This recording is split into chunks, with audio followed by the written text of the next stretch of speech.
लेकिन जिनका बेसब्री से सबको इंतजार था, वो दया भाभी आएंगी कब कब कब? जल्द, बहुत जल्द। बस अब कुछ दिनों की बात है।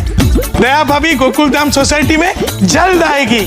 अब रूठिए मत, अब हंसिए हमारे साथ।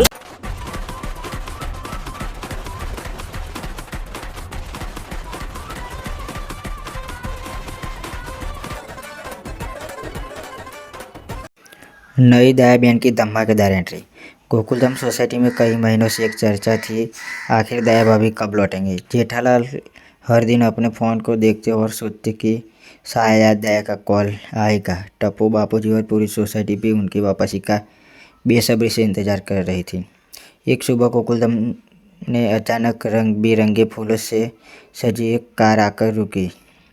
कार का दरवाज़ा खुला और अंदर से वही प्यारी मुस्कान, हाथों से पूजा की थाली और चेहरे पर खुशी लिए दया बहन बाहर उतरी।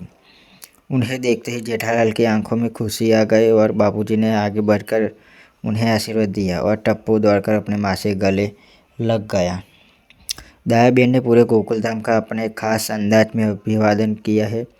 माँ माताजी केम छो बधा। उनकी आवाज़ सुनते ही पूरी सोसाइटी तालियों से गूंजी उठी। भिड़े माधवी और अय्यर, बबीता, पोपटलाल, डॉक्टर हाथी और बाकी सभी सदस्य उनका गर्मजोशी से स्वागत करने लगे।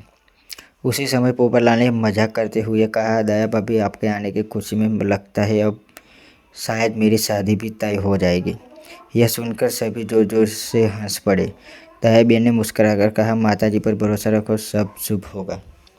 तो दोस्तों, अब दया की गोकुलधाम सोसाइटी में एंट्री हो जाने वाली है। पर दोस्तों, यही सच है कि दया के बिना शो अधूरा है, इसलिए दया को हम गोकुलधाम सोसाइटी में जल्द ही वापस लेकर आएंगे। जी हाँ, अगर दोस्तों आप हमारे चैनल पर पहली बार आए हो तो चैनल को सब्सक्राइब करके लाइक ज़रूर कर दीजिए।